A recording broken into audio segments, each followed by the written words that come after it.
You've got an unbelievable amount of energy, whether you want to tag it with what someone defines as ADD, that someone's created as a term.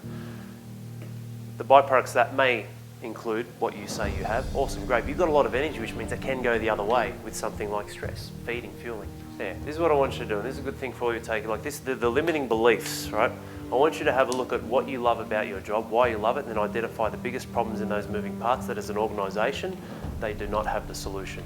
Work with children, kids, right? What's something Hawkeye can create, whether it's a course, whether it's a mentorship, something outside, like why couldn't you tutor kids or do something like that if it's what you love? Find the problem inside of what you love that you're not happy with the standard that someone that you're working for may create and go, how can I fix that? Like the big thing here, and this isn't about being about business, this is value and belief, right? It's got to be something you love, something that's value to the world, and something can be monetized because it allows you to expand who you are and invest, which hits a bigger mark on the first two. Big time. You guys see that, Newton? That makes sense. I know we've got a mix of business owners, employees. None of that matters. Like they're all tags. It doesn't matter. The reason why it goes long, though, is the very first point he said he loves what he does. I can do mum's movement. Man, I can find all of their weak, vulnerable points, absolutely. But fuck, man, I wouldn't be able to look myself in the mirror. No way. You know, it's funny, like there's been 3 times when someone has asked me what RDM's about, and I've told them. And 3 times they've come back to me and gone, oh, what, do you have a psychology degree? Because of what I've shared with what I do. There've been 3 fucking middle-aged angry women. Oh, yeah? Yeah, you know, like. And if you ask me if I don't have a psychology degree, why would I conform to something, a simple structure that someone else created so I can tick a box on a piece of paper on the wall? That doesn't take away from what you guys, if you have gone to university, have done. But for me personally, like I said at the start, you are the masters and teachers of me that creates a better master in myself.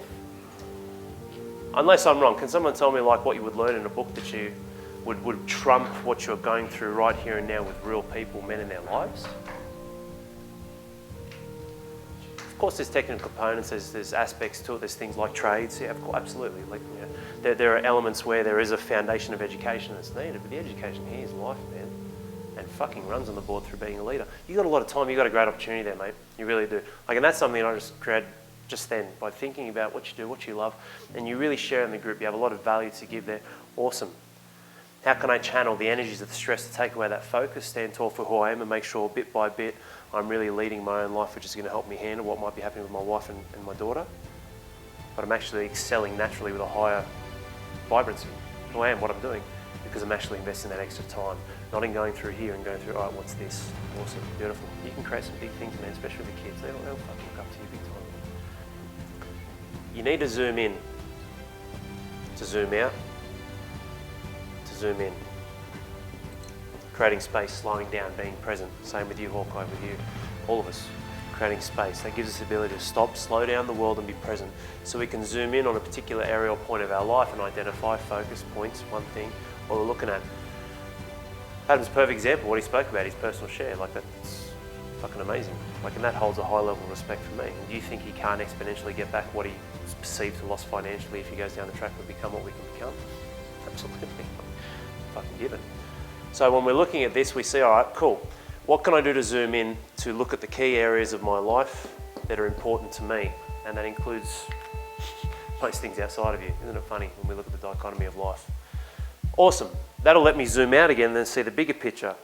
But I can't stay there because everything just gets foggy and busy, right? And we get crazy. There's work or there's stress or other elements, there's time.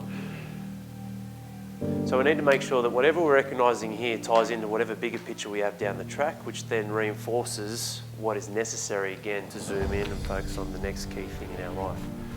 And a lot of the times it comes down to this, whether you're journaling, filling the bucket up, emptying the water, and then making sure that we know, all right, well, this is important to me. You've thought about it, you've written it, you've read it. It's a triple whammy straight off the bat. Sharing and communicating it, it's then being reflected and reinforced. And it's something else that you take and you connect with other data. Like you've got 5 things here in one little exercise. So next point, turnover, accountability and support. Where do you feel you can get better with your communication, with your coaching team? We can all get better, including myself. I love my coaching team, but I'm not touching base with them as much as I should. This is reinforcing what we're speaking about here. What happens when you're left to your own devices? Yeah, thanks for the pick up, mate. Go through that first, fellas. You are the captain of your ship. Did anyone ever see a captain on the ship on his own, maybe a dinghy or a boat.